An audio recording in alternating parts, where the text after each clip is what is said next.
Bien, hoy quiero hablarles de algo que está revelando una fractura en el corazón de la Alianza Occidental que casi nadie está analizando con la profundidad que merece. Porque lo que ocurrió en las últimas horas entre Washington y Londres no es un malentendido diplomático, no es una diferencia de matices, es una señal estructural de que los aliados más cercanos de Estados Unidos están tomando decisiones estratégicas propias al margen de Washington porque han concluido que no pueden confiar en que la administración Trump coordine con ellos antes de actuar. Y cuando los aliados más cercanos de la potencia dominante empiezan a moverse de manera independiente en el teatro de operaciones más importante del momento, eso dice algo muy específico sobre el estado real del orden internacional que esa potencia supuestamente lidera. Déjenme explicarles exactamente lo que ocurrió. Trump dijo en su entrevista con Fox News el domingo que el Reino Unido y varios otros países enviarían dragaminas al estrecho de Hormuz para ayudar a limpiar las minas iraníes. Lo dijo con confianza. Lo dijo como si fuera un hecho acordado. Y a continuación, anunció que la Marina americana comenzaría el bloqueo de los puertos iraníes de manera inmediata. Horas después, un portavoz del gobierno británico respondió, y su declaración es uno de esos textos diplomáticos que hay que leer muy despacio porque cada palabra está elegida con precisión quirúrgica. El portavoz dijo, el Reino Unido continúa apoyando la libertad de navegación y la apertura del estrecho de Hormuz. El estrecho de Hormuz no debe estar sujeto a peajes. Estamos trabajando urgentemente con Francia y otros socios para construir una coalición amplia que proteja la libertad de navegación. Lo que esa declaración no dice es exactamente tan importante como lo que dice. No dice que el Reino Unido enviará dragaminas. No dice que el Reino Unido apoya el bloqueo americano. No dice que Londres está coordinando con Washington. Dice que está construyendo su propia coalición, con Francia, con otros socios, de manera urgente. Y en ningún momento menciona a Estados Unidos como parte de esa coalición. Sky News fue más directo todavía. Citando fuentes gubernamentales británicas, reportó que el Reino Unido no participará en el bloqueo americano del estrecho de Hormuz. Y el secretario de Salud británico, Wes Streeting, añadió algo que en el lenguaje diplomático anglosajón equivale a una bofetada pública. Dijo que Trump había hecho una serie de comentarios incendiarios, provocadores y escandalosos en redes sociales durante la última semana, y los calificó usando el lenguaje de la comedia política británica Yes Minister, bold, que en ese contexto no significa audaz, significa imprudente. Necesito darles contexto sobre la coalición que el Reino Unido está construyendo, porque es más grande y más significativa de lo que los titulares sugieren. El 19 de marzo, el gobierno británico publicó una declaración conjunta, firmada por los líderes del Reino Unido, Francia, Alemania, Italia, los Países Bajos, Japón, Canadá, Corea del Sur, Nueva Zelanda, Dinamarca, Letonia, Eslovenia, Estonia, Noruega, Suecia, Finlandia, República Checa, Rumanía, Bahrein, Lituania, Australia, Emiratos Árabes Unidos y varios otros países más. En total, al menos 38 naciones firmaron esa declaración condenando el cierre iraní del estrecho y exigiendo el cese de los ataques a buques comerciales. 38 naciones. Esa es una coalición de escala considerable e incluye a países de Asia, Europa, Oriente Medio y el Pacífico. Lo que no incluye, y esto es el dato que hay que subrayar, es a Estados Unidos como parte organizada de esa estructura. Porque Washington no fue invitado a liderar esa coalición. Porque Washington no consultó a esos países antes de lanzar las operaciones militares contra Irán. Y porque esos países, que dependen del petróleo del Golfo mucho más que Estados Unidos, necesitaban una estructura que les permitiera actuar sin quedar atrapados en la lógica unilateral americana. El secretario general de la OTAN, Mark Rutte, fue quien expresó esto con más claridad hace unos días en el Instituto Ronald Reagan en Washington. Dijo que fue el primer ministro Keir Starmer quien tomó el liderazgo en este tema y que eso significaba coordinar operaciones con activos americanos en la región, pero en un marco multilateral, no bajo comando unilateral de Washington. Lean esa frase con cuidado. Coordinar con activos americanos, no bajo mando americano. Esa distinción no es semántica. Es una declaración de autonomía estratégica europea, que tiene consecuencias prácticas muy concretas para cómo se despliegan los recursos, quién tiene autoridad de decisión sobre el uso de la fuerza y quién asume la responsabilidad política de los incidentes que ocurran. Ahora bien, ¿por qué importa que los aliados europeos y asiáticos de Washington estén construyendo esta coalición paralela? ¿Por qué no es simplemente un complemento positivo a los esfuerzos americanos? Importa porque revela una brecha de coordinación que tiene consecuencias operacionales reales. Cuando Trump anunció el bloqueo naval el domingo, no había consultado previamente a sus aliados sobre esa decisión. Edward Fishman, director en el Council on Foreign Relations, lo dijo directamente a los medios. La administración Trump no consultó a los aliados en Europa o Asia antes de lanzar la acción militar contra Irán. Y esos aliados son mucho más dependientes del petróleo importado del Golfo que Estados Unidos. Eso significa que países como Japón, Corea del Sur, Alemania e Italia se enteraron del bloqueo al mismo tiempo que el resto del mundo, cuando Trump publicó en Truth Social. Países que tienen buques en esa región. Países cuyas economías industriales dependen directamente de que el petróleo del Golfo fluya con normalidad. Países que ahora tienen que calcular, sin haber sido consultados, cómo posicionar sus propios activos navales en una zona donde la Marina Americana acaba de declarar un bloqueo que el IRGC ha prometido responder con fuerza. Esa no es la forma en que funciona una alianza coherente. Esa es la forma en que funciona una potencia que actúa de manera unilateral y espera que sus aliados se adapten después de los hechos. Y los aliados están respondiendo exactamente como lo que son: actores soberanos con sus propios intereses que han decidido que necesitan una estructura propia porque la coordinación con Washington no está funcionando. Quiero hablarles ahora de algo que revelan los países del Golfo Pérsico, porque este es el elemento más sorprendente de los últimos días y el que tiene las implicaciones estratégicas más profundas.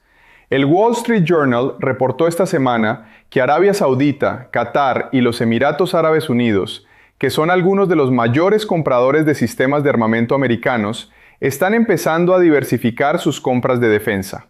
Están hablando con Corea del Sur, están hablando con el Reino Unido, están hablando con Ucrania, están explorando opciones que no pasan por Washington.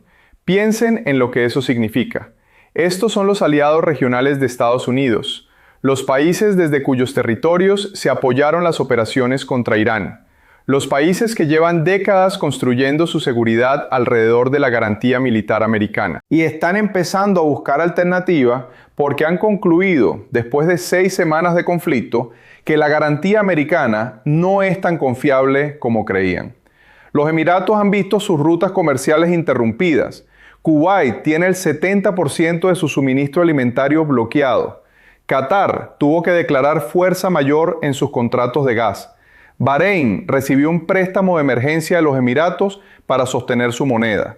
Estos países pagaron y siguen pagando un precio enorme por estar en el bando americano en este conflicto. Y Washington no solo no los consultó sobre las decisiones más importantes, no tiene un plan claro para compensarlos o para resolver la crisis de manera que proteja sus intereses.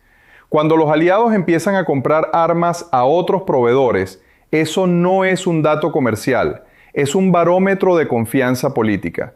Y ese barómetro está cayendo. Regresemos al Reino Unido y a lo que su rechazo del bloqueo americano revela sobre la cohesión de la Alianza Occidental en este momento. El primer ministro Keir Starmer había dicho la semana pasada que discutió con Trump el plan de ensamblar una coalición política y diplomática para reabrir el estrecho de Hormuz, que sus sistemas de caza de minas ya están en la región y que la apertura del estrecho es una prioridad urgente para garantizar la estabilidad de los mercados energéticos globales. Todo eso es consistente con la posición americana en principio. Ambos quieren el estrecho abierto. Ambos consideran inaceptable que Irán cobre peajes por el tránsito. Ambos apoyan la libertad de navegación.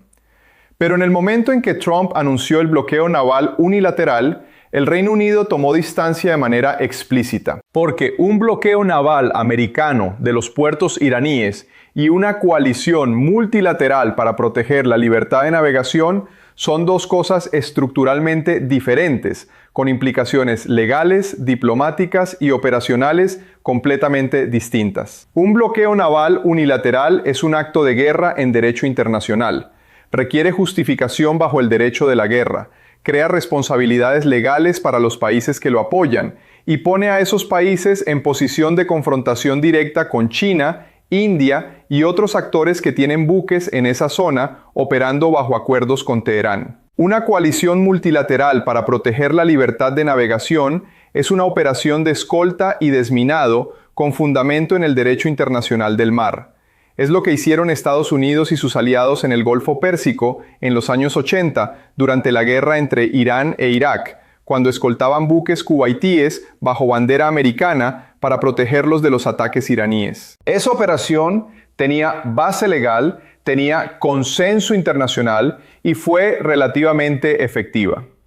El Reino Unido está diciendo, queremos hacer lo segundo, no lo primero. Y esa distinción importa porque define quién asume la responsabilidad legal y política de lo que ocurra en el estrecho en las próximas semanas. Hay un tercer elemento en esta historia que casi no se está cubriendo y que merece atención. El senador Mark Warner, el demócrata de mayor rango en el Comité de Inteligencia del Senado, expresó públicamente su perplejidad ante el anuncio del bloqueo. Dijo que no tiene idea de cómo Washington planea reabrir el estrecho, cómo va a conseguir que los buques pasen, y añadió que 40 días después del inicio de la guerra, ni Estados Unidos ni sus aliados están más seguros que al principio. Dijo que espera que las negociaciones continúen, pero que no ve cómo eso es posible en este momento. Eso no es un comentario marginal de la oposición. Es el senador con mayor acceso a información de inteligencia sobre este conflicto, diciendo públicamente que la estrategia no tiene coherencia operacional visible. Y cuando el principal supervisor legislativo del aparato de inteligencia americano expresa esa perplejidad en público, los aliados lo escuchan, los mercados lo registran y los adversarios toman nota. ¿Qué nos dice todo esto sobre dónde está realmente el tablero de poder en este conflicto? Nos dice que Washington está actuando de manera cada vez más unilateral en un teatro donde la efectividad requiere exactamente lo contrario. El bloqueo naval de los puertos iraníes no es una medida que Estados Unidos puede sostener solo indefinidamente en aguas donde el IRGC tiene capacidades asimétricas probadas, donde China tiene intereses directos que defenderá y donde los aliados más cercanos de Washington acaban de comunicar públicamente que no participarán. El Reino Unido está construyendo una coalición de 38 naciones con una agenda diferente a la americana. No bloquear, sino escoltar. No confrontar, sino proteger. No actuar bajo mando americano, sino en marco multilateral. Esa coalición tiene legitimidad legal más sólida, tiene más respaldo internacional y tiene más posibilidades de ser sostenida en el tiempo. La pregunta que queda abierta es si Washington es capaz de reconocer esa diferencia y reorientar su estrategia antes de que el colapso de la coordinación con sus aliados produzca un incidente naval que escale el conflicto de maneras que nadie quiere ver. Starmer dijo esta mañana que reabrir el estrecho no es una tarea simple y que están trabajando con todos sus aliados, incluidos los socios europeos, para construir un plan colectivo viable que restaure la libertad de navegación lo más rápidamente posible. Esa frase, todos sus aliados, incluidos los socios europeos, sin mencionar específicamente a Washington como el eje de esa estructura, es exactamente el tipo de señal que los diplomáticos leen con mucha atención. Es el lenguaje de una alianza que está siendo reconfigurada en tiempo real, bajo la presión de una crisis que nadie planificó correctamente. El mundo que emerge de este momento no será el mismo que existía el 28 de febrero. Las alianzas se están redibujando. Las prioridades estratégicas se están recalculando.